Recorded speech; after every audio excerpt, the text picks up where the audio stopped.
vamos a hablar de coyuntura electoral. Nos acompaña el señor José Tello, miembro del Instituto Peruano de Derecho Electoral. José, bienvenido. Buenos días, Mirta, ¿cómo estás? A ti, muchísimas gracias, por acompañarnos. Buenos días, gracias nuevamente por estar con nosotros. Recientemente hay una disposición, un dictamen en la Comisión de Constitución para elevar la valla, ¿no?, para ganar en primera vuelta en elecciones regionales del 30 al 40%. Esta es una modificación en el artículo 5 de elecciones regionales. Hay también una modificación en el artículo 13, vamos a verlo más adelante, pero en principio conversemos sobre los pros y contras de la elevación de la valla. En realidad, los resultados creo que podrían ser favorables en la medida en que se lograría un mayor nivel de legitimidad. Ya la segunda vuelta a nivel regional está contemplada, ya se ha venido aplicando, y lo que se daría con elevar la valla es subir el nivel de legitimidad.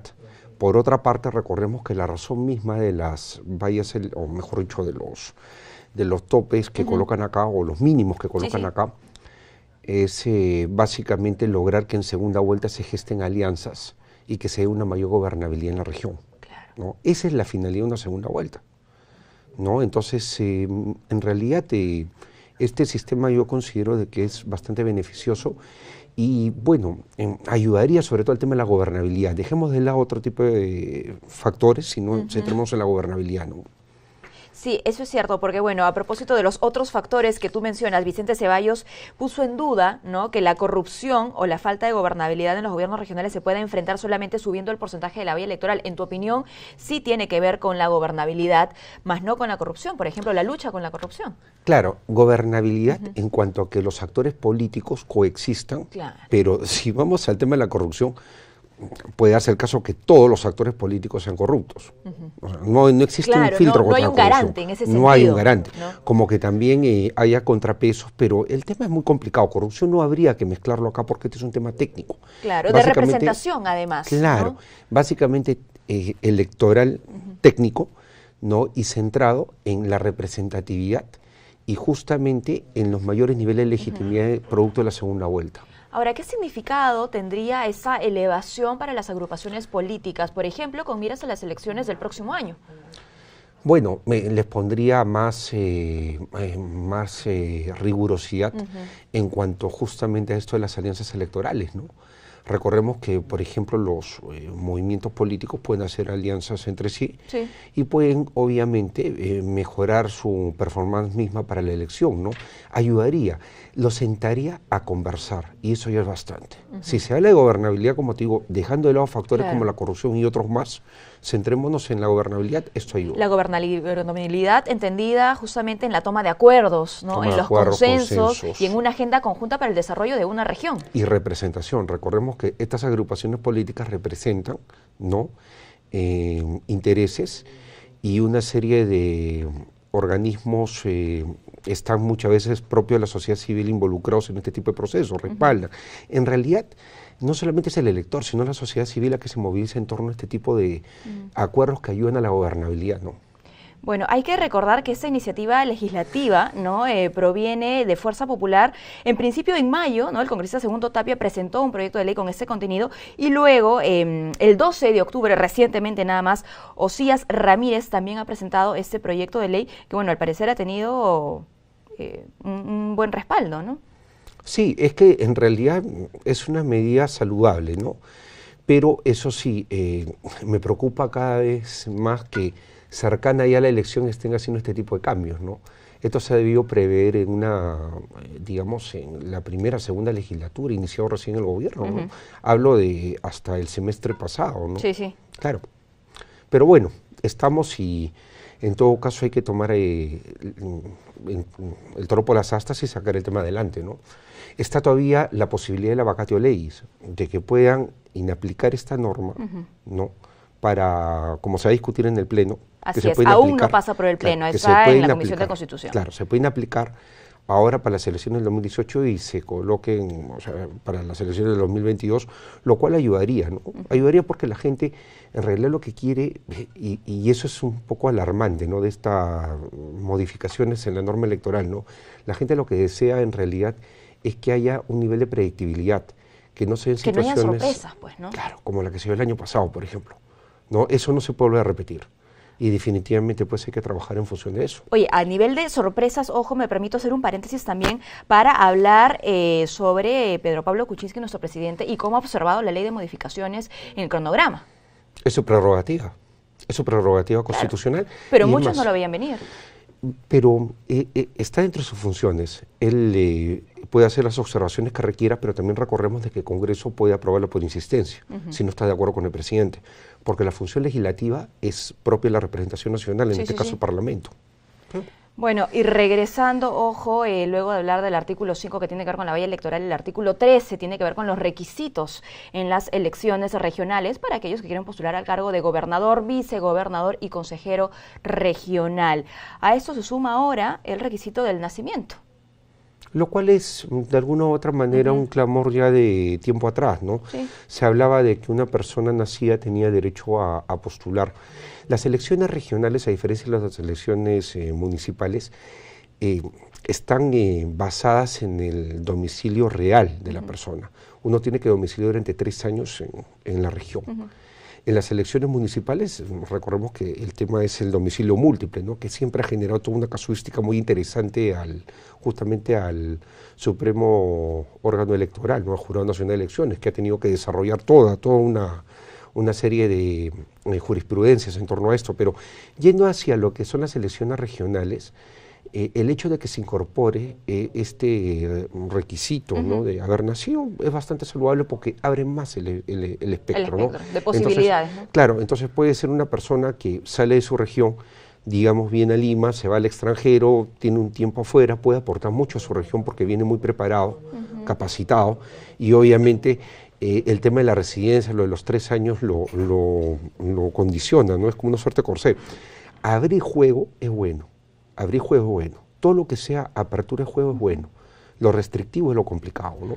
Ahora, ¿qué pasa con esta necesidad también de conocer esa región y la realidad de esa región que sí, pues, podría verse, ¿no? A través de la residencia? No necesariamente, tampoco es garantía de, claro, porque yo puedo vivir y no estar en contacto absoluto con las necesidades, ¿no? De la gente de una región, pero ¿dónde quedaría eso? Por ejemplo, vivo en Lima, voy a ponerme de ejemplo. Sí. Vivo en Lima, pero decido irme a Cajamarca y me quedo 5 años en Cajamarca. Me involucro con la realidad de la zona y quiero postular la presidencia regional. Es mi derecho.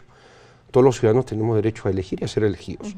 Me postulo porque siento que conozco la realidad cajamarquina y que puedo ayudar mucho. No nací ahí, pero sí cumplo con el requisito de los 3 años.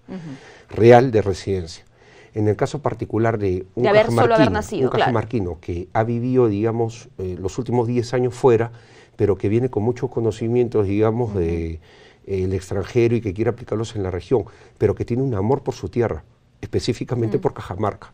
Tiene todo el derecho de venir y postular. Claro, que tenga la vocación. Por eso, ¿no? El abrir juego en cualquiera de los casos es bueno, ¿no? Y también va de la mano con esta modificación de justamente lo que hemos visto, lo del la valla, el balotaje que hay en la segunda vuelta regional, que mejora los niveles de legitimidad y la gobernabilidad. Estas reformas que se está haciendo ahí, o estos cambios que se están haciendo ahí, son bastante positivos. Ahora, finalmente las posibilidades van a estar allí, y es el elector el que tendrá que escoger a aquel postulante que nació, o que reside, o que está en contacto o no está en contacto con su realidad, y cómo mide, ¿no?, ese contacto. Claro, es colocarle más variedad al menú electoral, lo cual es bueno, lo cual es muy bueno, pero eso sí, ya depende mucho del elector qué es lo que quiere, ¿no? Hace un rato hablamos, por ejemplo, del comentario sobre la corrupción. Obviamente, el elector, si está saturado de este tema, porque su región, y hay varias, tienen serios problemas de corrupción, muy bien. La Internet cada día está más disponible, digamos, para cualquier ciudadano, es llegar, acceder y obtener información que está colgada simplemente en Internet y saber exactamente por quién va a votar. Es mejorar los niveles de información para el elector, para que de una manera mucho más consciente pueda votar. Eso es combatir directamente la corrupción. Que el elector sepa por quién tiene que votar. Y además que sea consciente, pues, de que si viene alguien, como recordemos sin entrar en nombres, pero hubo por ahí un personaje en elecciones pasadas que ofreció 500 soles a cada uno de los pobladores de su región y sabemos que terminó muy mal, es más, está preso actualmente, ¿no?